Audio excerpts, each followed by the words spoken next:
ଅଟୋରେ ଷ୍ଟେସନରେ ଛାଡ଼ିଦେବାକୁ ଯୁବତୀକୁ ଅଟୋରେ ବସାଇ ନେଲା ଅଟୋ ଡ୍ରାଇଭର। କିନ୍ତୁ ଦିନ ପରେ ଦିନ ବିତି ଚାଲିଲା, ହେଲେ ଯୁବତୀର ପତା ମିଳିନଥିଲା। ନା ସେ ଟ୍ରେନରେ ଭୁବନେଶ୍ୱର ଯାଇଥିଲା, ନା ଘରକୁ ଫେରିଥିଲା। ପରିବାର ଲୋକେ ଥାନାରେ ଏତଲା ଦେଲେ, ହେଲେ କିଛି ଲାଭ ହୋଇନଥିଲା।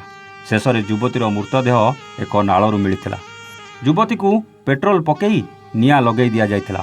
ଅଧାଜଳା ଯୁବତୀ ସହିତ କ'ଣ ଘଟିଥିଲା? ଅଟୋରେ ଷ୍ଟେସନ ଛାଡ଼ିବାକୁ ନେଇଥିବା ଡ୍ରାଇଭର କାହିଁକି ଯୁବତୀକୁ ମାରିଲା? ଏସବୁ ଜାଣିବା ଆଜିର ଏ କାହାଣୀରେ। ହ୍ୟାଲୋ, ହାଏ, ନମସ୍କାର। ଷ୍ଟୋରି ୱିଥ୍ ପ୍ରତାପର ଆଉ ଏକ ନୂଆ କାହାଣୀକୁ ଆପଣଙ୍କୁ ସ୍ୱାଗତ। ଭୁବନେଶ୍ୱର ଯିବାକୁ ତାଳଚେର ଷ୍ଟେସନରେ ପହଞ୍ଚିଥିଲା ସୁଭଦ୍ରା। ହେଲେ ଟ୍ରେନ୍ ନଥିବାରୁ ଅଟୋରେ ତାଳଚେର ରୋଡ଼ ଆସିଥିଲା। ଅଟୋ ଡ୍ରାଇଭର ସହିତ ରେଟ୍ ଛିଡ଼େଇଲା, ଆଉ ଅଟୋରେ ବସି ବାହାରିଗଲା ତାଳଚେର ରୋଡ଼ ଷ୍ଟେସନ। ଆଉ ଛୁଟି ନେଇ ଆସିଥିବା ଭୁବନେଶ୍ୱରରେ ସେହି କମ୍ପାନୀରେ ଯୋଗ ଦେବାକୁ। ହେଲେ ରାତି ଅନେକ ହୋଇଯାଇଥିଲା। ଝିଅର ଫୋନ୍ ଲାଗୁନଥିଲା କି ଝିଅ ଭୁବନେଶ୍ୱରରେ ପହଞ୍ଚି ନଥିଲା। ବ୍ୟସ୍ତ ହୋଇ ପଡ଼ିଥିଲେ ପରିବାର ଲୋକେ। ରାତି ପାହିଲା, ସୁଭଦ୍ରାର ଭାଇ ଥାନାରେ ଏତଲା ଦେଲା, ହେଲେ କିଛି ଲାଭ ହୋଇନଥିଲା। ଘଟଣାର କେତେଦିନ ପରେ ଏକ ଗାଁ ପାଖ କେନାଲରେ ଜଣେ ଯୁବତୀର ମୃତଦେହ ଦେଖି ପୋଲିସକୁ ଖବର ଦେଇଥିଲେ ଗାଁ ଲୋକେ। ପୋଲିସ ଆସିଲା, ତଦନ୍ତ କଲା, ଆଉ ଜାଣିବାକୁ ପାଇଲା ଇଏ ସେଇ ଯୁବତୀ ସୁଭଦ୍ରା ଯିଏ ନିଖୋଜ ହୋଇଥିଲା। ଯୁବତୀର ଦେହକୁ ପେଟ୍ରୋଲ ପକାଇ ଜାଳି ଦିଆଯାଇଥିଲା। ହେଲେ କିଏ ଓ କାହିଁକି ସୁଭଦ୍ରାକୁ ମାରିଲା? ପୋଲିସ ତପ୍ତର ହୋଇ ଉଠିଥିଲା।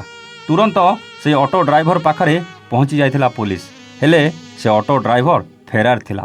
ଅଟୋ ଡ୍ରାଇଭର ଫେରାର ଥିବା ଦେଖି ପୋଲିସର ସନ୍ଦେହ ବଢ଼ିଥିଲା। ପୋଲିସ ଟିମ୍ ଗଠନ କଲା, ଆଉ ଅଟୋ ଡ୍ରାଇଭରକୁ ମୁମ୍ବାଇରୁ ଗିରଫ କଲା।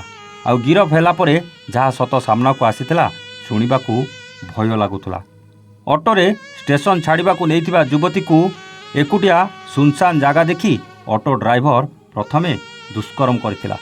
ଯୁବତୀ ଜଣକ ଚିତ୍କାର କରୁଥିଲା, ଛାଡ଼ି ଦେବାକୁ ନେହୁରା ହେଉଥିଲା। ହେଲେ ସେ ଅଟୋ ଡ୍ରାଇଭରକୁ କିଛି ଫରକ ପଡ଼ୁନଥିଲା। ସେ ଅଟୋ ଡ୍ରାଇଭର ନିଜ ଦେହର ଭୋକକୁ ମେଣ୍ଟେଇ ଚାଲିଥିଲା।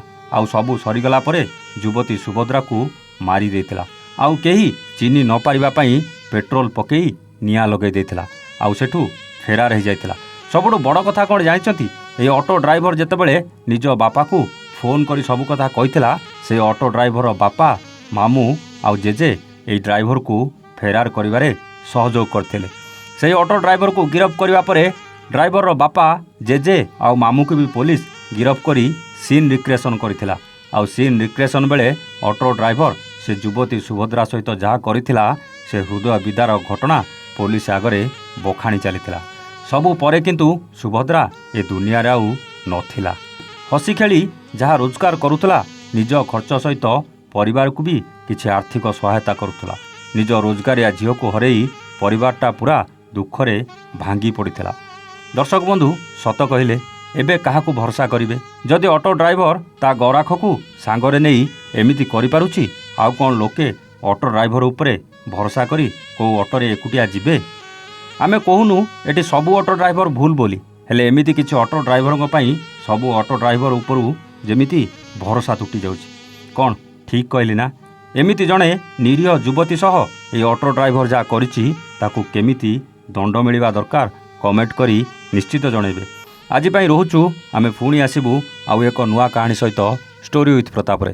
ସେତେବେଳେ ଯାଏ ନମସ୍ତେ, ଜୟ ଜଗନ୍ନାଥ।